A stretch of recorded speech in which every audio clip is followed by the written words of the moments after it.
또 유사람과 좀 인사할까요? 하나님이 여러분 함께 하십니다. 힘을 내시기 바랍니다. 하나님께 감사하도록 하겠습니다.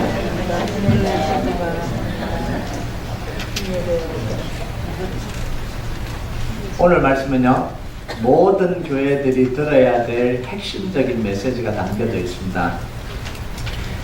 지금 오늘 읽은 본문의 문제들은 크든 작든 모든 교회가 안고 있는 문제들, 이런 문제가 없는 교회가 없어요. 다 안고 있어요. 고린도 교회가 이런 문제를 겪었다는 것, 고린도 교회 안에서 이런 심각한 문제를 겪었다는 건 우리에게 축복이에요. 교회가 힘들기는 했지만 우리에게 축복입니다. 왜냐하면 고린도 교회가 반면교사가 되어서 우리가 그런 어려움을 당하지 않고도 어떻게 하면 우리가 더 건강한 교회를 만들어갈 수 있을지 우리가 배울 수 있기 때문에 이걸 그냥 따라하면 되고 반면교사입니다. 따라하지 말라는 거예요, 오늘은. 그래서 이 본문을 연구를 하면서요, 사실 마음의 부담이 굉장히 많았습니다.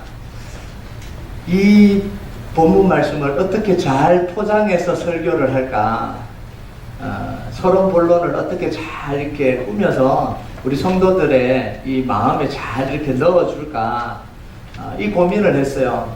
원래 설교가 그런 거잖아요. 설교 그냥 하는 거 아닙니다. 여러분의 어텐션을 놓치지 않기 위해서 서론을 하고 본론하고 결론을 해서 이게 잘 끝까지 이렇게 어텐션을 끌고 가는 설교예요. 근데 그러면서 막 고민을 했어요. 어떻게 서론을 구성해서 이 본론의 이야기를 하고 결론을 지을까 고민하고 있는데, 하나님 저에게 주신 말씀이 뭐냐면 그대로 다 드러내서 그냥 설교하는 거예요. 서론, 본론, 결론 그런 거 하지 말고 그냥 있는 그대로 오늘 다 말하라는 거예요. 그 말은 뭔 말이냐면 우리 성도들이 그만큼 수준이 된다는 이야기입니다. 믿으십니까? 그래서 제가 편하게 합니다. 그 수준이 돼서 너무너무 감사합니다. 목회자가 돼서 이거 설교하면 또 어떻게 생각하나 이 고민하면 어떻게 설교하겠어요. 하나님이 주신 마음대로 그냥 편하게 설교하겠습니다. 뭐 서론 본론 결론 없어요. 그냥 오늘 이야기합니다. 꾸미지도 않고 그냥 그대로 이야기하는데 또 그러면 설교가 좀 짧아지겠죠? 그건 좋죠? 아멘. 감사합니다. 아멘 해주시면 좋습니다. 오늘 사도 바울의 겉면 속에서 고린도 교회가 안고 있는 세 가지 심각한 문제를 이야기를 해요. 첫 번째는 뭐냐면 성경의 권위를 무시했다라는 거예요. 기록된 말씀 밖으로 넘어가지 말라. 6절에 보면 사도 바울이 기록된 말씀 밖으로 넘어가지 말라. 이거 왜 이야기했겠어요? 넘어갔다는 이야기잖아요. 넘어갔으니까 넘어가지 말라 그러는 거죠. 그러면 기록된 말씀이 뭐냐에 대한 다양한 이야기들이 있습니다. 다양한 해석들이 있는데 구약 성경이다, 또는 바울이 인용한 구약 중에 인용한 말씀이다, 또는 바울이 이전에 썼던 편지, 이전에 이 목회서신을 썼던 그 이야기다, 이렇게 이제 여러 사람들의 의견을 나누는데요. 대체로 보면 뭐냐면 성경 말씀을 이야기를 하는 겁니다. 그러니까 기록된 말씀 밖으로 넘어가는 건 뭐냐면 성경의 권위를 무시하고 자기 생각을 주장한다는 거예요. 그리고 성경을 자기 방식대로 해석해서 마음대로 적용한다. 이게 성경 밖으로 넘어간다는 거예요. 이런 일들이 고린도 교회 속에서 일어났다, 이런 이야기입니다. 여러분, 현대교회는 안 그럴까요? 현대교회도 똑같이 일어나잖아요. 뭐 우리 교회라고 안 그럴까요? 안 그랬으면 좋겠습니다. 그런데 안 그럴 수가 없는 것 같아요. 이 사람들이기 때문에. 두 번째는 뭐냐면 사도들의 권위를 무시했습니다. 8절에 보면 사도 바울이 뭐라고 이야기하냐면 너희가 우리 없이도 왕이 되었도다, 이렇게 이야기해요. 고린도 교회는 바울이 복음을 전해서 세운 교회입니다. 1년 6개월 동안 눈물과 기도로 이 세워놓은 교회예요. 그런데 처음에는 바울의 가르침을 따르던 이 고린도 교회가 나중에는 바울을 대적하고 바울의 권위를 인정하지 않았습니다. 오히려 이들이 바울보다 내가 더 잘 판단하고 자기 주장이 옳다고까지 이야기를 했습니다. 세 번째는 교회의 권위를 무시를 했어요. 아무도 이들을 다스릴 사람이 없었습니다. 문제를 일으켜도 다스릴 사람이 없어요. 문제가 생겨도 중재할 사람이 없습니다. 문제를 일으키는 사람들은 누구의 말도 듣지 않았습니다. 권위가 다 무너졌다는 거예요. 교회의 권위가 다 무너졌다는 거예요. 여러분, 고린도 교회는요, 교회 속에 굳건히 세워져야 될 이 세 가지 권위를 다 무너뜨리면서 스스로 혼란 속으로 빠져버린 교회가 바로 고린도 교회입니다. 성경의 권위를 무너뜨리고 목회자의 권위를 무너뜨리고 교회의 권위를 무너뜨리고 이 세 가지 권위가 다 무너졌는데 어떻게 교회가 건강할 수 있겠습니까? 여러분, 지금 고린도 교회는요, 우리가요, 종종 권력과 권위를 혼동할 때가 많아요. 부당한 권력에 항거하는 것이 신앙인의 모습입니다. 그죠? 부당한 권력에 대해서 믿음으로 항거해야 되는 거예요. 그게 신앙인들의 바른 모습입니다. 그런데 하나님이 세우신 권위에 대해서는 인정하고 존중하고 따라가는 게 신앙의 본분이에요. 이 두 개를 분리를 시켜야 되는데, 여러분, 이 권위에 대한 불순종을 권력에 대한 한거라고 착각하고 혼돈하고 살아가니까 이 한국 사회가 다 무너져 가는 거예요. 그 학교가 무너지죠. 교사의 권위가 무너지죠. 가정의 권위가 무너지죠. 권위에 대한 한거를 권력에 대한 한거라고 잘못 받아들이고 있기 때문에 그래요. 여러분, 잘못된 권력은 한거해야 돼요. 믿음으로 바로 잡아야 됩니다. 그런데 하나님이 세우신 권위라면 인정하고 존중해야 됩니다. 그게 신앙의 올바른 모습입니다. 여러분, 권력은 누군가를 힘으로 누르고 굴복시키는 게 권력이에요. 부당하게 자기 힘으로 다른 사람을 눌려버리는 게 이게 권력입니다. 권력에 복종당하면 굴복당하는 사람이 어떻게 되겠어요? 비참함을 느낍니다. 힘으로 눌려졌으니까 얼마나 억울하겠어요. 얼마나 비참하겠어요. 내가 힘이 없으니까 당하는구나 이런 생각이 들잖아요. 여러분, 그런데 권위는 다릅니다. 상대방의 권위를 존중한다고 그래서 제가 비참해집니까? 아니에요. 다른 사람의 권위는 아무리 존중해도 내가 비참해지지 않아요. 그게 권위예요. 여러분, 권위를 인정하면 오히려 더 풍성하고 더 유익한 일들이 생깁니다. 더 유익한 삶을 살아갈 수 있는 게 권위를 인정하는 겁니다. 여러분, 아버지에게는요, 하나님이 주신 고유한 권위가 있습니다. 아버지의 권위는 아버지가 되어서 그때부터 획득해가는 게 아닙니다.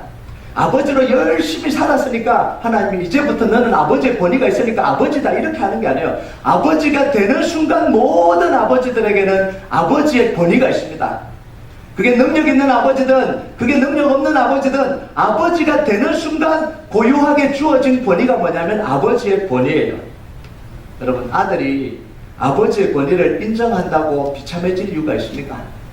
아무리 못난 아버지라도 아버지의 권위를 인정한다고 해서 아들이 비참해집니까? 아니에요. 그렇지 않습니다. 오히려 아버지로부터 받을 수 있는 인정과 사랑과 이 칭찬을 듣게 되는 거죠. 아버지의 권위를 인정하니까. 여러분, 가끔씩요, 유명한 사람들이 나와서 두 부류로 나눠지잖아요. 한 부류의 사람들은 자기 부모님이 너무 부끄러워서 자기 부모님을 안 밝혀요. 나는 이런 부모 밑에서 안 자란 사람이다. 내가 획득한 이 명예와 능력이 비교해보니까 내 부모가 너무 초라해. 안 밝히고 싶은 거예요. 그래서 부모를 드러내질 않아요. 근데 어떤 사람은요, 최고의 자리에 올랐을 때 정말 어떻게 보면 청소를 하거나 아주 어떻게 보면 연약한 그 부모를 데리고 왔어요. 저희 부모님입니다. 이렇게 이야기를 할 때요, 그 사람이 받은 영광이 깎입니까?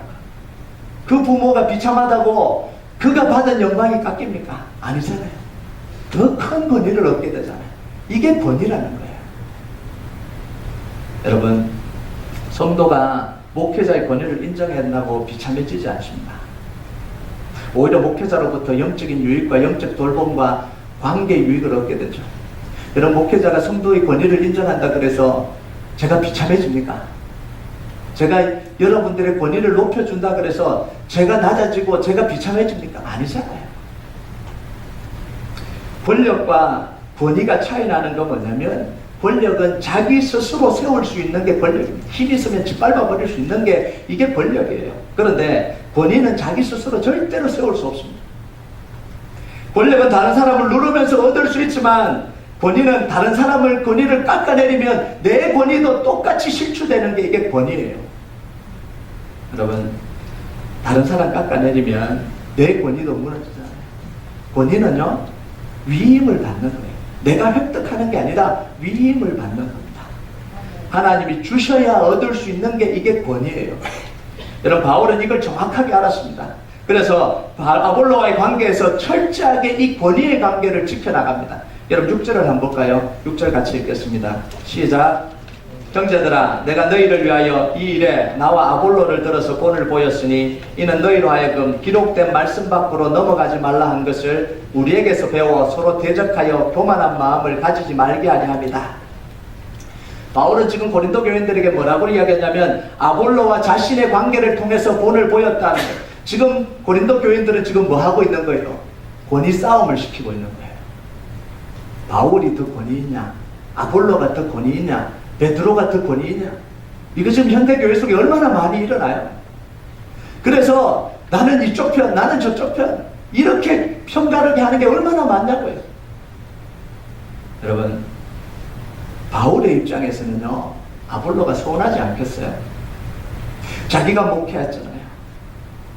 매 맞으면서 교회를 세우고 복음으로서 교회를 세우고 눈물로서 교회를 세웠는데 1년 6개월을 교회를 세워놨는데 정말 자기가 떠나고 나니까 아볼로가 와서 사역을 하다 보니 이런 일이 생깁니다. 자기 권위가 무너지는 거잖아요.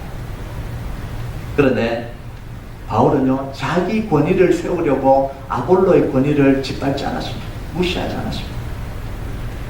여러분, 누가 봐도 객관적으로 보면요, 바울이 더 뛰어나지 아볼로가 뛰어나다고 그러진 않을 겁니다. 아볼로도 바울을 만나면서 성령 체험을 하잖아요. 그 바울의 제자들을 통해서. 바울로부터 배운 거잖아요. 그럼 이렇게 이야기할 수 있습니다. 아볼로는 다 나한테 배워서 하는 건데 뭐가 권위가 있냐, 이렇게 실추시킬 수도 있어요. 그런데 이 바울은 뭐라고 이야기합니까? 고린도서 3장 6절에 나는 심었고 아볼로는 물을 주었으되 오직 하나님께서 자라나게 하셨다. 기가 막히잖아요. 아볼로를 짓밟으면서 자기 권위 세우지 않아요. 아볼로를 세워줍니다. 나는 심었고 아볼로는 물을 줬고 하나님은 자라나게 하셨다. 이게 진정한 권위자의 모습이에요. 여러분, 다른 사람의 권위를 깎아내린다고 내 권위가 안 세워집니다. 다른 사람의 권위를 인정할 때 오히려 내 권위가 세워지는 거예요. 성도들의 권위는 누가 세워주냐면 목회자들이 세워주고요. 목회자의 권위는 누가 세워주냐면 성도가 세워줍니다. 이 선순환이 교회 속에서 일어날 때 교회가 건강해지는 거예요. 여러분, 제가 장로님들, 권사님들, 가지장들, 운영위원들, 여러분들의 권위를 다 무시하고 제 권위가 세워지겠습니까? 정말 신앙도 없는 사람들이, 정말 이 교회, 이 성도들이 이런 수준인지 모르겠어. 이러면 제 권위가 세워지겠냐고요. 저 그렇게 안 합니다. 우리 장로님, 우리 권사님, 우리 집사님, 우리 성도, 우리 가장 운영위원들이 최고다. 그러면 누구 권위를 세우는 거예요? 제 권위를 세우는 거예요. 제가 좀 지혜롭거든요. 그래서 제 권위를 세우려고 그건 아닙니다. 세우다 보면 제 권위가 세워지는 거예요. 여러분, 여러분이 저를 무시하고 어떻게 여러분의 권위가 서겠습니까? 우리 목사님은 완전히 꽝. 우리 목사님 안 돼. 그럼 어떻게 그 성도의 권위가, 그 교회 다니는 성도의 권위가 어떻게 세워지겠냐고요. 여러분, 서로의 권위를 세워주는 교회가 되길 주님의 이름으로 축복합니다. 네. 사소한 권위라도 세워주세요. 그럼 이런 이야기를 할 거예요. 목사님, 성도의 권위가 어디 있습니까? 여러분, 성도로서 바르게 신앙생활하는 게 성도의 권위예요. 군림하는 게 아니라 성도의 권위가 있습니다. 기도하고 신앙생활하고 하나님 앞에서 바르게 신앙생활하는 게 그게 파워예요. 성도의 파워예요. 그렇게 신앙생활하는데 목회자가 어떻게 마음대로 할 수 있겠어요? 목회자가 어떻게 딴 생각을 하겠어요? 하나님 앞에 성도들이 무릎 꿇고 기도하고 바르게 살아가는데, 성도의 모습으로 살아가는데 어떻게 목회자가 그 성도들과 함께 살아가는데 어떻게 바르게 살 수 있겠냐고요. 그게 뭐냐면 성도의 권위예요. 말을 하는 게 성도의 권위가 아니라 그렇게 사는 게 성도의 권위예요.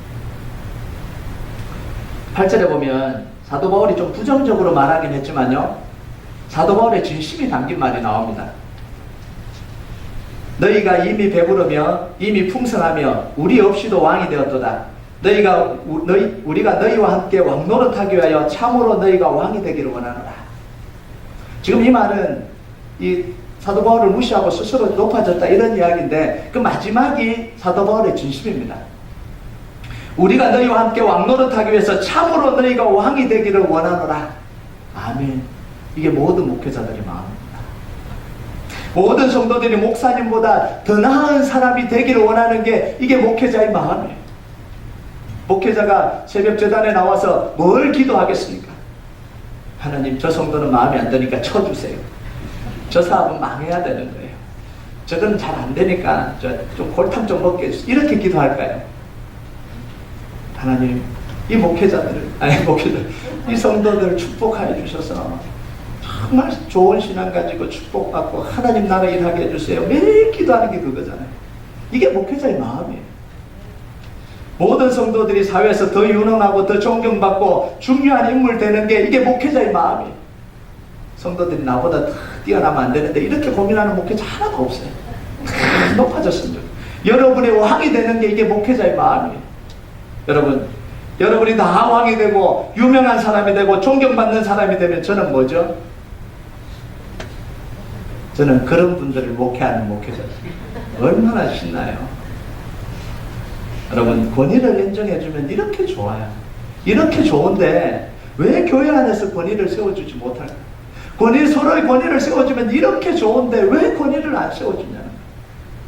여러분, 7절을 우리가 좀 볼 필요가 있는데요. 7절을 같이 읽도록 하겠습니다. 시작.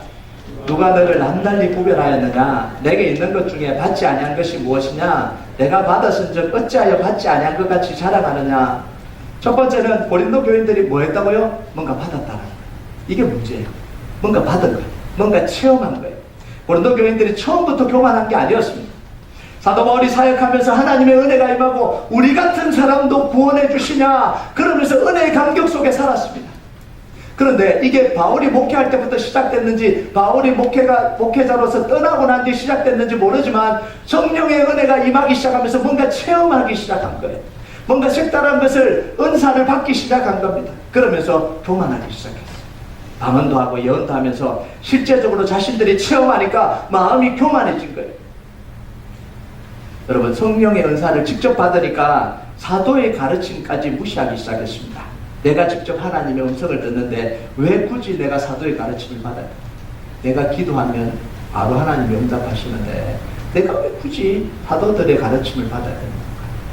사도들도 사람인데 틀릴 수도 있지 왜 내가 사도들의 말을 다 따라야 되냐는 거예요. 이런 마음이 드는 거예요. 왜냐하면 들은 게 있거든, 받은 게 있거든, 체험한 게 있거든. 여러분, 뭔가 우리가 새로운 것을 체험했을 때야 우리에게 유익이 되기도 하지만 그것이 심각한 독이 되기도 한다는 사실을 여러분 기억해야 됩니다. 하나님의 은혜를 구할 때, 하나님의 은사를 구할 때, 하나님 앞에 체험을 구할 때 이게 나에게 유익이 되기도 하지만 그게 오히려 나에게 독이 될 수 있다는 사실도 기억하고 구해야 됩니다. 그럼 구하지 말아야 됩니까? 아니에요. 구해야 되는 거예요. 구해야 되는데 뒤쪽에 뭐가 좀 있겠죠. 여러분, 특별히요, 남들이 경험하지 못한 걸 경험하거나 나만 안다고 생각할 때는 그 폐해가 굉장히 심각해요. 제자 훈련을 오랫동안 받았다든지, 제자 훈련이 나쁜 건 아니에요. 지금 제가 이야기하는 거 그것 자체가 나쁜 게 아닙니다. 그렇게 들으세요. 또 목사님은 제자 훈련은 나쁜 거니까 받지 말아요. 그런 이야기 하지 마시고요. 요때 잠을 깨세요. 남자가 안 이야기 하지 마시고. 제자 훈련을 오래 받았으니까 제자 훈련 안 받은 사람은 사람 취급다. 무시하는 거예요. 이것도 모르고. 심지어 목회자들까지 무시해요. 작은 교회 가서 제자 훈련 한 10년 받은 사람이 작은 교회 가서 목사님 이것도 모르세요. 이런 폐해가 나타나는 거예요. 복음학교를 한 사람. 이 복음학교 좋은 학교입니다. 김용희 선교사님 아주 이렇게 은혜가 넘치죠. 저도 막 은혜를 받아요. 이 복음학교가 나쁜 게 아닙니다. 네. 네. 실명을 거론해서 좀 죄송하긴 한데 편집해주세요. 이 다양한 형태의 영성훈련을 받았다든지 뭐 신비한 체험을 했다든지. 여러분, 실제로 있었던 일이에요. 실제로 제가 아는 분의 이야기, 선교사를 한 15년 아프리카에 선교사를 했는데 아프리카 선교가 쉽지가 않아요. 특히 학원 선교도 쉽지가 않고요. 15년 동안 늘 복음 전하면서 열심히 기도하고 눈물 흘리고 했는데도 열매가 그렇게 많지는 않는 거예요. 그러니까 선교사님 마음이 얼마나 힘들겠어요. 그런데 한국에서 선교팀 하나가 들어왔는데 그 중에 한 사람이 누구냐면 복음학교 수료자예요. 이제 한 20대 초반 됐는데 복음학교 가서 막 열정이 생겨서 한 번 더 선교나 이런 거 뭐 생각도 안 하다가 갑자기 복음이 들어가니까 막 가슴이 불이 붙어서 선교를 갔다고 갔는데, 선교지에 이제 한 15년 된 베테랑 선교사님 계신데 이 선교사님이 너무 마음이 힘드니까 선교팀한테 이제 그런 이야기를 나눴어요. 내가 15년 선교했는데도 선교 열매가 별로 없다. 너무 마음이 아프다. 잘 안 되고 힘들다. 이렇게 마음 나눌 수 있잖아요. 그런데 이 새파랗게 젊은 20대가 뭐라 그러냐면, 선교사님 복음을 아세요? 복음은 완전하기 때문에 복음을 전했다면 열매가 안 나올 수가 없습니다. 15년 동안 도대체 뭘 하셨습니까? 한 번도 선교지를 경험해 본 적도 없고 선교를 해본 적도 없는데 그냥 복음을 들었다고 그게 복음이 완전하다고 그렇게 이 15년 된 선교사를 꾸짖고 있는 게 이게 제대로 된 모습이냐고요. 여러분, 우리가 잘못하다 보면 사탄이 틈을 타서요 영적인 유익을 다 빼앗아가 버립니다. 은근슬쩍 교만한 마음이 들어와서 자기도 모르는 사이에 목이 곧아지고요 다른 사람을 무시하는 마음이 생깁니다. 그래서 하나님의 은혜를 구하는 사람, 영적으로 깊어지려고 하는 사람, 그 사람에게 가장 필요한 게 뭐냐면 겸손한 마음이에요. 은혜 받을수록 더 겸손해져야 돼요. 영적으로 더 경험할수록 더 겸손해져야 되는 거예요. 그래야지 받은 유익을 놓치지 않습니다.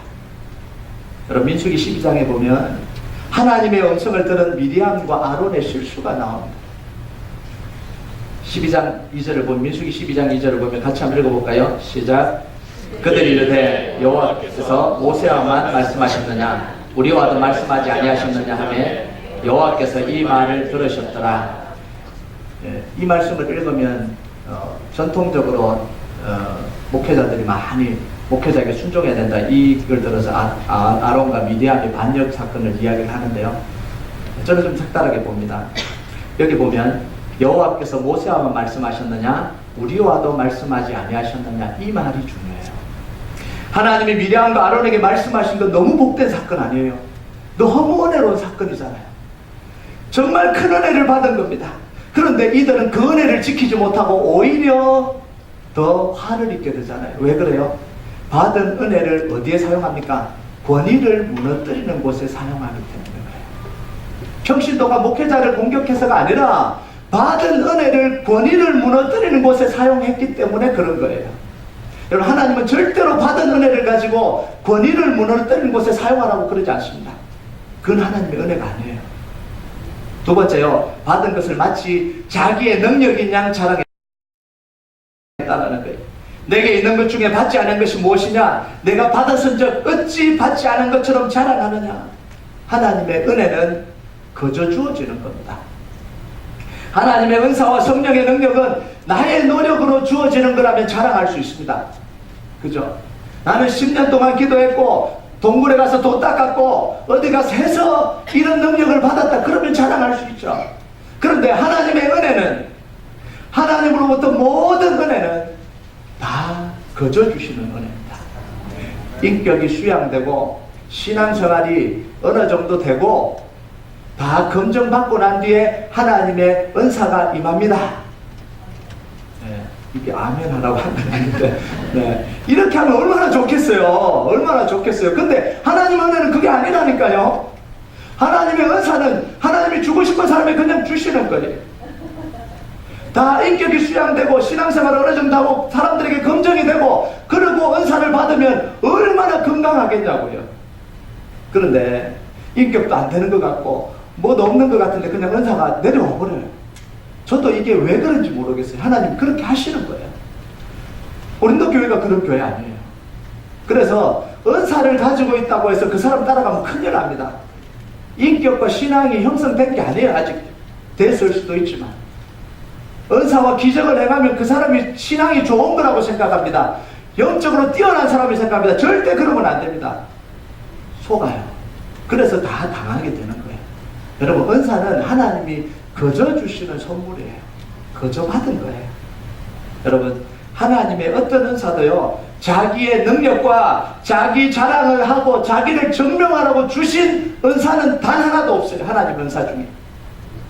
목에 힘주라고 준 은사도 단 하나도 없고요. 그래서 은사는 뭐냐면 교회의 유익을 위해서 주신 거예요.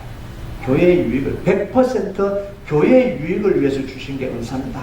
개인의 유익이 아니라 교회의 유익을 위해서 주신 게 은사예요. 그럼 내가 아무리 큰 은사를 받아도요, 교회의 유익이 되지 않으면 어떻게 해야 되는 거예요? 잠잠해야 되는 거예요. 멈춰야 돼요. 이게 하나님의 은사예요. 그럼 반대로 우리가 생각할 게 있어요. 제가 부정적으로만 이야기했는데요. 하나님은 모든 사람들에게 다 은사를 주셨습니다. 아멘. 아멘. 아멘 하셔야 돼요. 모든 사람에게 다 은사를 주셨습니다. 우리 모두는 교회를 위해서 사용할, 성도들을 위해서 사용할 유익한 은사들을 여러분 다 가지고 계십니다. 아멘. 아멘. 그런데 그 은사를 사용하지 않으면 겸손일까요? 직무유기일까요? 직무유기예요. 이렇게 은사자들이 자꾸 혼란을 일으키니까 나는 은사를 받았는데도 나는 잠잠해야지. 잠잠해야 될 사람은 안 잠잠하고 안 잠잠해야 될 사람이 잠잠하니까 이게 교회가 문제가 생기는 거 아니에요. 네. 여러분, 여러분의 은사를 받았는데도 잠잠하고 있으면요, 그건 겸손한 거 아니에요. 사용해야 되는 거예요. 직무유기입니다. 한 달란트 받은 사람처럼 땅에 묻어놓고는 나는 겸손한 사람이야. 자기 의외요. 딴 사람은 저렇게 문제 일으키잖아. 나는 이런 은사를 받고도 잠잠하지. 나 참 잘하지. 하나님도 그렇게 생각하실까요? 아니에요. 너 직무유기한다. 그렇게 이야기하실 거예요. 여러분, 고린도 교회는요, 바울이 세운 교회입니다. 바울이 세웠는데 바울이 말씀으로 양육한 교회입니다. 바울이요, 고린도 교회 십자가의 복음의 핵심을 심은 교회가 어느 교회예요? 고린도 교회예요. 여러분, 고린도서 2장 2절에 보면 같이 읽어볼까요? 바울이 지금 고린도 교회에 목회를 하면서 뭐라고 시작했는지 목표가 이거예요. 같이 읽겠습니다. 시작. 내가 너희 중에 예수 그리스도와 그가 십자가에 못 박힌 것 외에는 아무것도 알지 아니하기로 작정하였습니다. 이 작정을 하고 세운 교회가 뭐예요? 고린도 교회예요. 그러니까 여러분, 십자가의 정통한, 십자가 복음의 정통한 바울이 복음을 가르쳤어요. 성경의 정통한 이 바울이 말씀을 가르쳤습니다. 이게 고린도 교회예요. 그럼 고린도 교회가 어떻게 돼야 됩니까? 아무 문제가 없어야 될 것 같아요. 십자가 복음이 선포되고 하나님의 말씀이, 바른 말씀이 선포되는데 어떻게 문제가 일어나요? 그런데 고린도 교회 속에 제일 문제 많은 교회 아니에요. 온갖 문제를 다 안고 있는 게 고린도 교회입니다. 바울의 권위를 무시했고 성경의 권위를 무시했고요, 교회의 권위를 무시하는 이런 일이 생기잖아요. 가장 건강하지 못한 모습으로 드러나는 게 고린도 교회 아닙니까? 그럼 뭐가 잘못된 거예요? 여러분, 어떤 사람들은 이렇게 이야기합니다. 교회에 성경을 바로 가르치고 십자가 복음을 제대로 선포하기만 하면 아무런 문제도 일어나지 않는다. 문제가 있는 것은 십자가 복음을 선포하지 않았기 때문이다. 이렇게 이야기하는 사람들이 있어요. 그럼 고린도 교회는요? 몰라서 그런 거예요. 그래서 교회가 문제가 일으키면 교회 사정도 모르면서 뭐라 그러냐면 저 교회는 복음을 안 가르쳐서 그래. 십자가 복음이 없어서 저렇게 망하는 거예요. 말씀을 제대로 안 가르치지. 그럼 고린도 교회는요? 여러분, 제가 이렇게 이야기를 하는 것은요, 복음이 완전하지 않다 이런 이야기가 아닙니다. 십자가 복음은 완전해요. 하나님 말씀은 완전합니다. 그런데도 교회가 성경을 제대로 가르치고 십자가 복음만 선포해도 문제가 생길 수 있는 게 교회예요. 왜냐하면 죄인인 사람들, 완전하지 않는 사람들, 완전히 성숙되지 않는 사람들이 모여있기 때문에 그래요. 교회는 구원을 얻어서 성화의 과정을 다 거쳐서 인격 테스트를 다 끝내고 교회 출입증을 주고 멤버십을 주는 게 교회가 아니잖아요. 그랬으면 교회가 많이 건강해졌을 것 같아요. 근데 그랬으면 우리도 못 들어왔을 거예요. 저도 못 들어왔고 여러분도 못 들어왔을 거예요. 여러분, 죄인이었던 우리가 십자가 복음을 들으면서 그냥 교회 문이 활짝 열린 거 아니에요. 아무런 패스도 없이, 아무런 조건도 없이 그냥 십자가 은혜를 받아들였다는 이유만으로 죄인이든 흉악한 죄인이든 인격이 됐든 안 됐든 다 모여든 게, 이게 하나님의 은혜를 바라고 모여든 게 이게 교회 아닙니까? 그러면 이제부터 우리가 뭐 해야 되는 거예요? 성화의 과정을 거쳐나가는 겁니다. 성화돼서 교회로 온 게 아니라 이제부터 성화의 과정을 거쳐나갑니다. 그러면 교회에서는 뭐예요? 뚝딱뚝딱뚝딱 소리가 나겠어요? 안 나겠어요? 소리가 나죠. 문제가 생기겠어요? 안 생기겠어요? 생기죠. 미워하는 사람이 생기겠어요? 안 생기겠어요? 생기죠. 그게 교회예요. 그게 교회예요. 여러분, 우리 교회를 왔어요? 제가 공개적으로 이야기합니다. 우리 교회 문제 있어요. 사람들이 모여도 어떻게 문제가 없겠어요? 네. 다른 교회보다 좀 적을 수는 있지만 문제 있어요. 네. 여러분, 만약 우리 교회에 들어왔어요, 한 번도 사람들하고 부딪힌 적도 없고 한 번도 사람이 미워본 적도 없고 우리 교회가 너무 좋고 이 교회는 천사들밖에 없고 이 교회에 있는 게 내가 너무너무 행복하고, 이런 생각만 지금까지 가지고 있다면 여러분 신앙생활 잘못하신 거예요. 하나도 성숙이 안 됐어요. 하나도. 성숙은요, 갈등을 겪고 어려움을 겪고 미움이 생기고 그걸 기도하면서 이겨갈 때 그게 성숙이 생기는 거지, 성숙해지는 거지. 왔는데 100% 편안해요. 그 거짓말이에요. 제 앞에서 목사님 우리 교회는 다 좋아요. 제가 거짓말인 거 다 알아요. 네? 목사가 그렇지 않는데 어떻게 성도가 다 좋을 수가 있겠어요. 네? 저도 이 가슴이 다 답답해서 새벽 때 와서 기도하고 그렇게 있는데 어떻게 성도가 아부하지 마세요. 그러니까. 네. 여러분, 성경을 제대로 가르치고 십자가 복음을 다 선포해도 문제가 생길 수 있는 게 교회입니다. 그래서 우리가 그 속에서 성숙해가는 거예요. 여러분, 그래서 사도 바울이 뭐라고 이야기하냐면 15절 같이 읽읍시다. 시작. 그리스도 안에서 1만 수성이 있으되 아버지는 많지 아니하니 그리스도 예수 안에서 내가 복음으로써 너희를 낳았습니다. 그럼 바울이요, 내가 1만 수성이 되어서 너에게 복음을 가르쳤다 이렇게 하지 않잖아요. 1만 수성이 있으되 아버지는 없다는 거예요. 내가 아버지가 돼서 복음으로 너희를 가르쳤다가 아니고 뭐 했다고요? 낳았다 이렇게. 복음은 가르쳐서, 완벽한 복음을 가르쳐서 복음의 역사가 일어나는 게 아니더라는 거예요. 완벽한 복음을 들었다고 해서 복음의 역사가 일어나는 게 아니에요. 복음으로 낳아야 되는 거예요. 복음은 낳는 거예요. 여러분, 1만 명의 스승요, 이 교회를 세워가는 게 아니라 한 명의 아버지가 교회를 세워갑니다. 이게 교회예요. 스승은 옳고 그름을 가르치는 사람이에요. 선과 악을 판단해서 선한 걸 이야기하는 사람입니다. 말씀에 비추어서 어떤 것이 합당한지 평가해서 합당한 걸 이야기하는 게 스승입니다. 여러분, 이거 누구나 할 수 있습니다. 여러분, 옳은 걸 옳다고 하는 사람 누가 못하겠어요? 합당한 걸 합당하다고 생각해도 그 누가 못하겠어요? 다 해요. 어린아이도 다 해요. 제가 한번 이야기했죠. 우리 교회의 문제를 제일 잘 알고 있는 애들이 누군지 아세요? 애들은 유스 아이들이 제일 잘 알아요. 아무것도 모르는 거죠. 청소년 애들이 교회 문제를 제일 잘 알고 있어요. 뭐가 문제인지 어떻게 변화시켜야 되는지 다 알아요. 여러분, 옳은 것을 말한다고 해서 사람이 변화되지 않습니다. 옳은 것을 제시한다고 그래서요, 그 공동체가 나아지는 게 아니에요. 아버지가 자녀에게 하듯이 말씀대로 살도록 도와주는 사람이 변화시키는 거예요. 여러분, 아버지 되어보셨습니까? 아버지 되어보셨습니까? 아버지는 자녀들 때문에 속이 터져도 수백 번, 수천 번 속이 터집니다. 이게 아버지예요. 제대로 된 걸 가르쳤는데 매번 그대로 안 합니다. 이게 아버지 앞에서요, 자녀들에게 똑같은 걸 수십 번 가르쳤는데도 안 해요. 몰라서 안 할까요?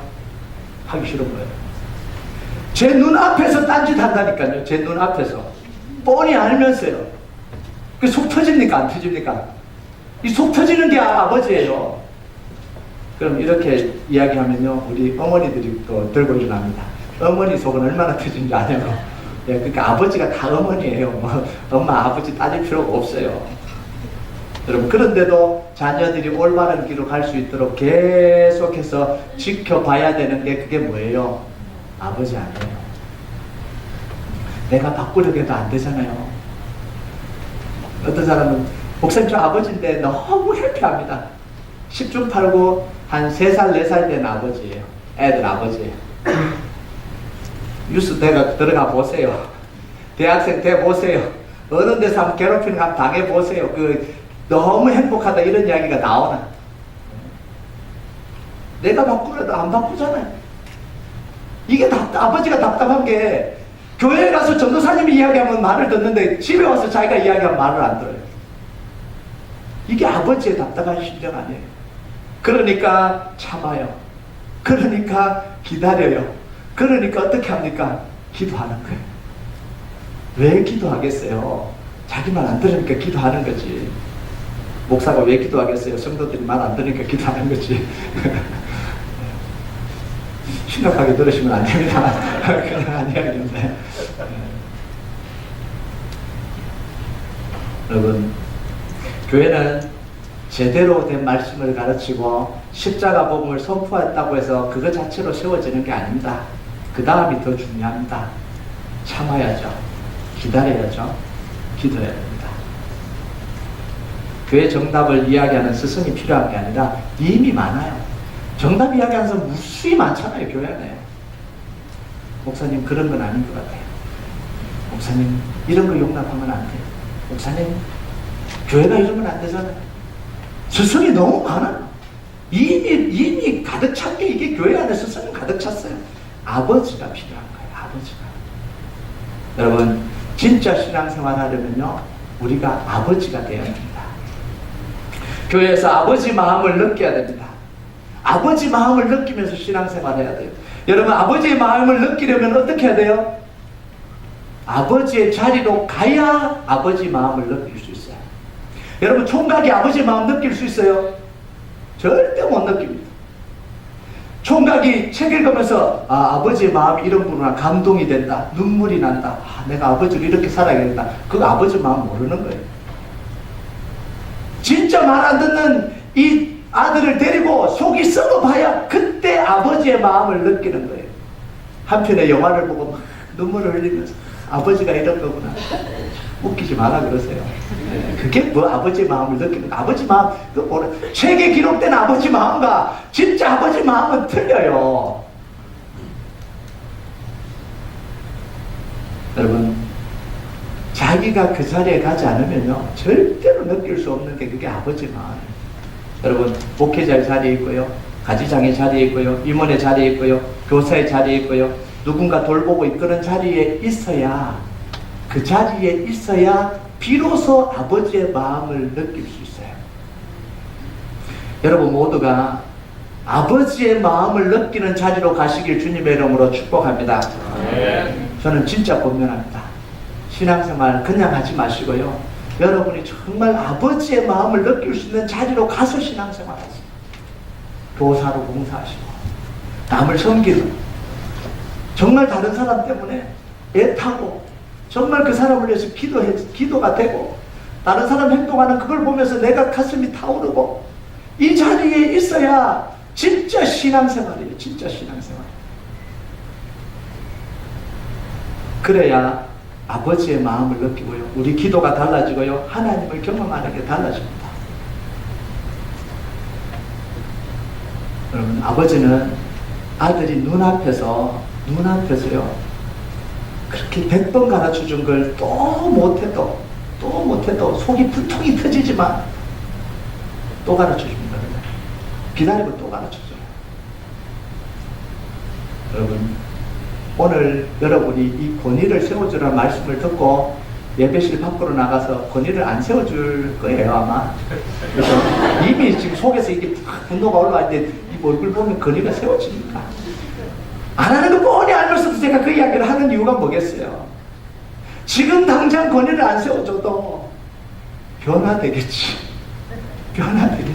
계속해서 말씀을 하면 이제 좀 지나면 좀 그런 마음도 하트도 좀 생기겠지.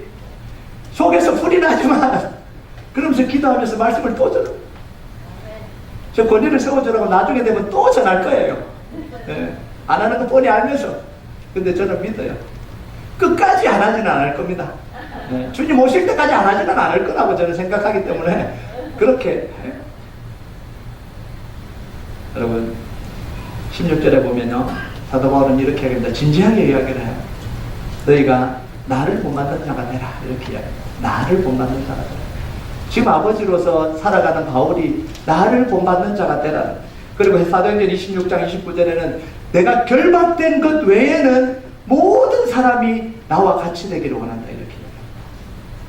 그리고 오늘 본문 20절에는 하나님의 나라는 말에 있지 아니하고 오직 능력에 있다 이렇게 이야기합니다. 종합하면 이겁니다. 우리가 지식의 말과 바른 말과 번질한 말로는 진짜 신앙생활 할 수 없다 이런 이야기입니다.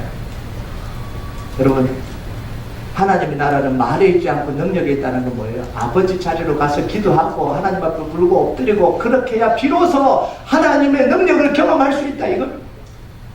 여러분 정말 여러분의 신앙이 번들어한 말, 지식의 말, 올바른 말 위에 세워지지 않고 아버지처럼 하나님의 마음 위에 여러분의 신앙이 온전하게 세워지는 축복이 있길 주님의 이름으로 축복합니다. 네. 우리 같이 찬양하도록 하겠습니다.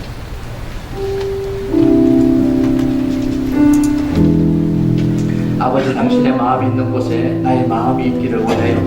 아버지 당신의 눈물이 고인 곳에 나의 눈물이 고이기를 원해요. 아버지 당신이 바라보는 영혼에게 나의 두 눈이 향하기를 원해요. 아버지 당신이 울고 있는 어두운 땅에 나의 두 발이 향하기를 원해요. 하나님이 아버지의 자리에서 우리를 사랑해 주시고 기다리시고 눈물 흘려주시고 아파해 주셨던 것처럼 우리가 아버지의 자리에 들어가서 정말 하나님 아버지가 가졌던 그 마음을 우리가 가지게 해주시고 그 마음을 통해서 하나님 마음을 알아가게 해달라고 이 시간 우리가 좀 하나님 앞에 찬양하고 올려드리도록 하겠습니다. 아버지 당신의 마음이 있는 곳에 아버지 당신의 마음이 있는 곳에 나의 마음이 있기를 원해요. 아버지 당신의 눈물이 고인 곳에 아버지 당신의 눈물이 고인 곳에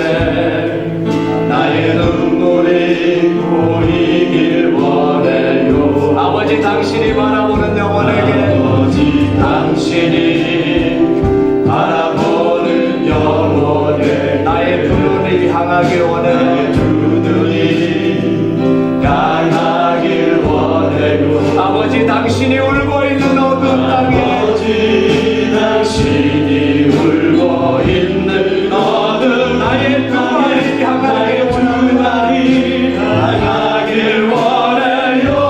나의 마음이 아버지 나의 마음이 아버지의 마음 알아. 내 모든 뜻 아버지의 뜻이 될 수 있기를 나의 온몸이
함께 기도합시다. 하나님